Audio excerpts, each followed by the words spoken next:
You see, you and I are in a battle, and we have an enemy who hates us, and we have an enemy that is hell-bent on destroying us. We have an enemy that will do everything that he can. And it's not so much that he hates us, he hates our dad, he hates our father. And a long time ago, our enemy realized he can't defeat the father, he can't defeat dad, so he'll go after the children. It's the same thing the mobs have understood. It's the same thing that street gangs have understood. It's the same things that depraved, evil humans have figured out. If you can't hurt dad, hurt his children. And you know where the main battleground is? It's right here. It's right here.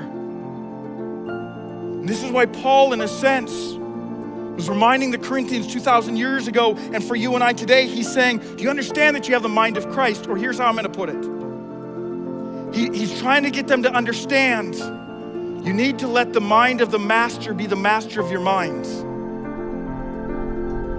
In Romans chapter 12, verse 2, Paul wrote, do not conform to the pattern of this world, but be transformed. How? By the renewing of your mind.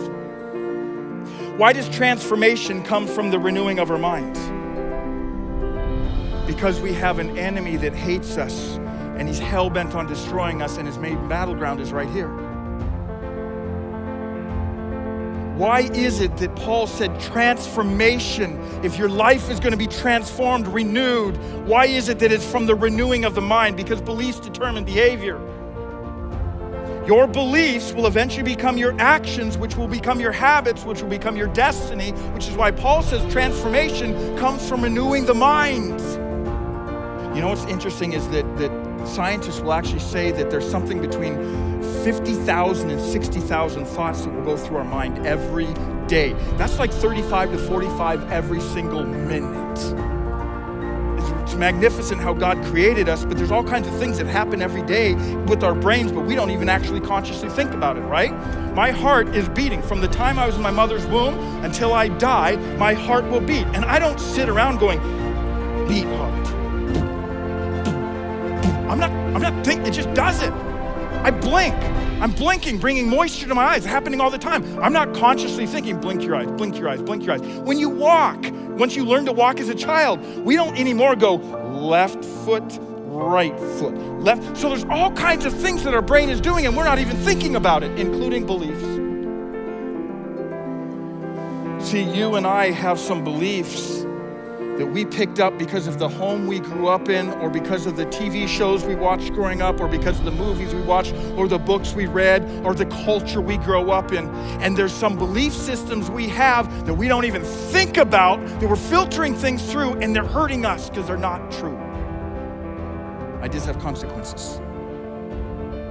So here's what I'm challenging you with. Our brains are doing things all the time and we don't even realize it, including believing something that's a lie. See, that's the negative side of ideas have consequences. Here's the positive side. A mind change will eventually become a heart change, which will eventually become a life change. Do you get that? Remember, we have an enemy, and his main battleground is right here. And the positive side that ideas have consequences is why Paul is saying, you have the mind of Christ. Let the mind of the master be the master of your mind. Because the positive side of this is when we change our mind, when the Spirit of God changes our mind, it will eventually change our hearts, which will change our life.